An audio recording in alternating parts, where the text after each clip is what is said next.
They have been seeking the truth.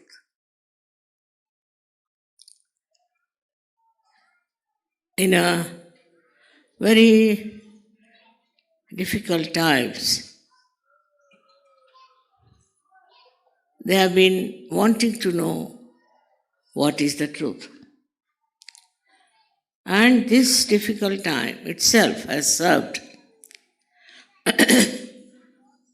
to act upon your minds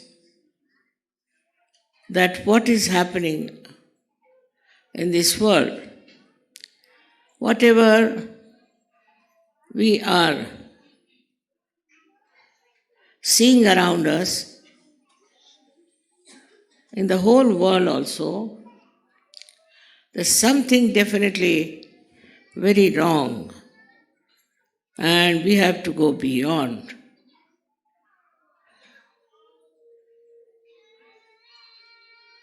In the seeking, one thing is very important, that the person should have a great devotion about it. And also untold miseries you have to go through. Seeking is when within yourself also you are struggling, and outside also you find nothing satisfactory. This is how the seeking has a double edge. In that seeking, when you are trying to get to the truth, it seems it's a very difficult thing. But you can't help it, because you are not satisfied with what exists around you. See, the world today is filled of strife. All kinds of strifes are there. People are fighting for nothing at all, for land, killing human beings. Land, can it create human beings? They are fighting in a very collective manner, thinking they are doing very great service to humanity. The thinking today of human beings is not at all deep, it's very superficial. And that's how you find this world full of turmoil. Every day, every minute you can find. They are killing so many human beings. This is their torturing in a very large scale. Formerly, of course, the saints were all tortured. Tortured by all kinds of different stupid ideas, I should say, of something being higher, something being lower, something being good, something being bad. Under such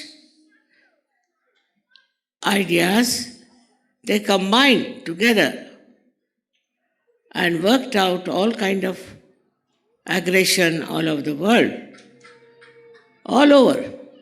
Not only that, but also in the families, in the institutions, in the organization,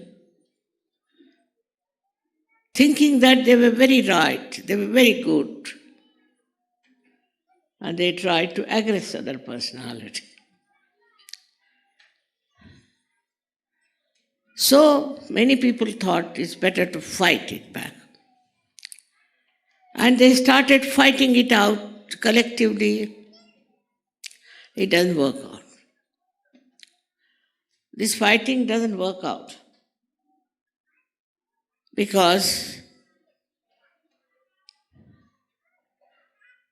fighting begets nothing but murders, killing. Thus, many people were killed. What is the resistance you can put in against such people? How can you fight them? It's an impossible situation to convince anybody that they are aggressive and they are nowhere near the truth. Because nobody wants to accept such a thing. And so whatever they are trying all over the world to convince others of their follies are completely failing. And thus this struggle, this war, mongering cannot be cured.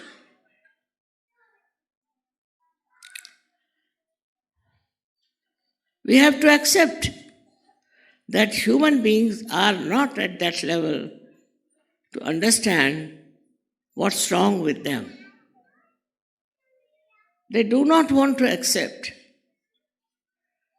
To them, aggression is the only way they can propound their own goodness.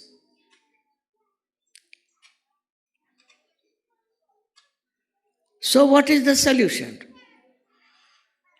Solution is that we should give all of them self-realization. They should get their self-realization. Then only things will improve. Now, you might say that Mother, in those days of strife and struggle and fighting, it will work out. Circumstances will tell them. Life will be so difficult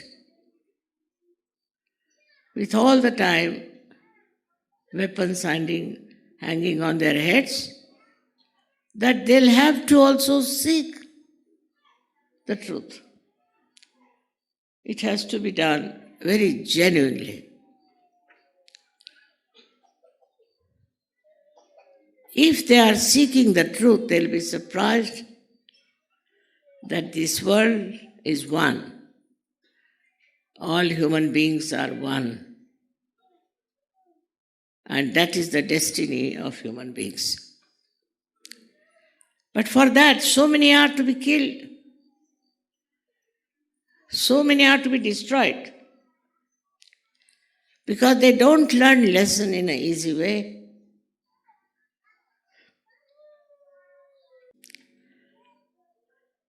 For becoming a guru, you have to first of all be very honest within yourself and find out what are you doing, what are you up to, what have you done.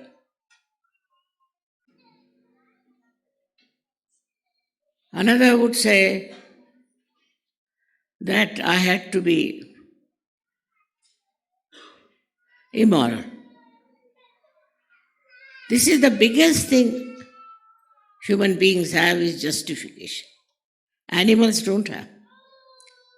They have their fixed ideas. They have their fixed nature. But human beings can do all kinds of wrong things and can justify. This justification doesn't help you in your ascent. I did this because of that. It never helps you. One should try to introspect and see for yourself what is the justification.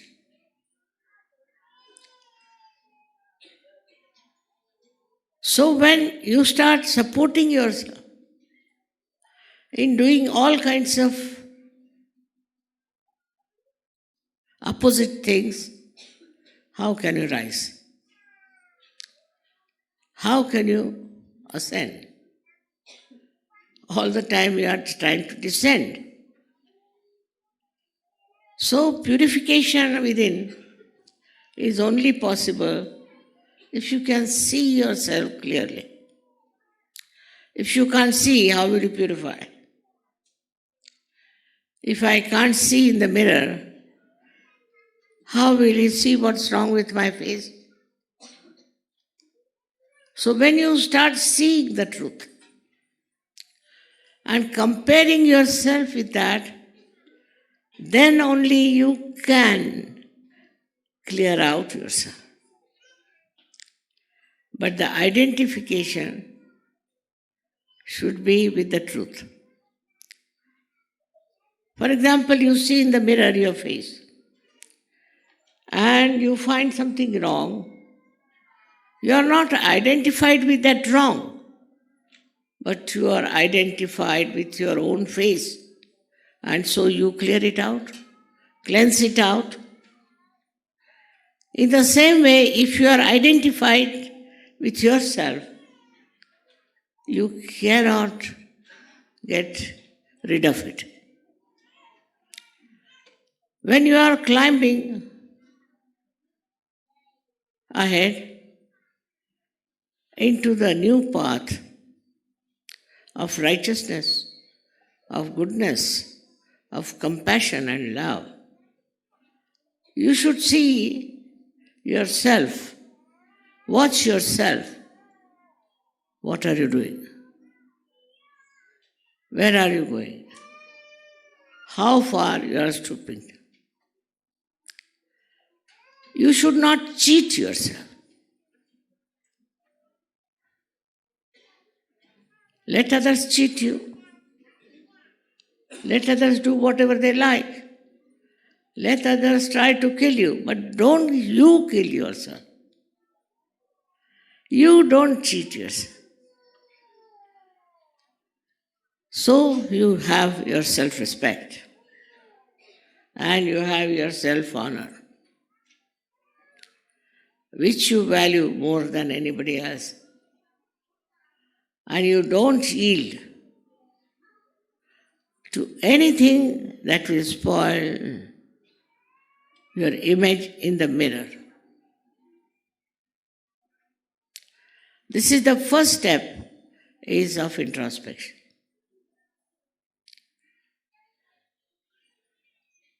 Now what helps for this introspection is your sense of love. Can you love a person who is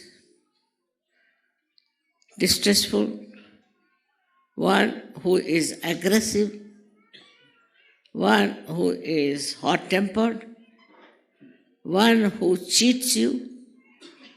Can you love such a person? You cannot. Then, how can you love yourself when you have these qualities? When you do this to yourself?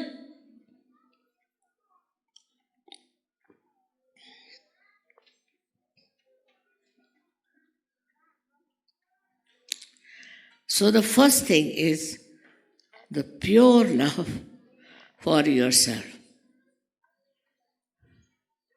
Pure love. It's such a great thing to have pure love. Like you may like to have a very nice bed to sleep. You may like to have a very beautiful house. You may like to have all the wealth of the world. But all this, will it make you love yourself?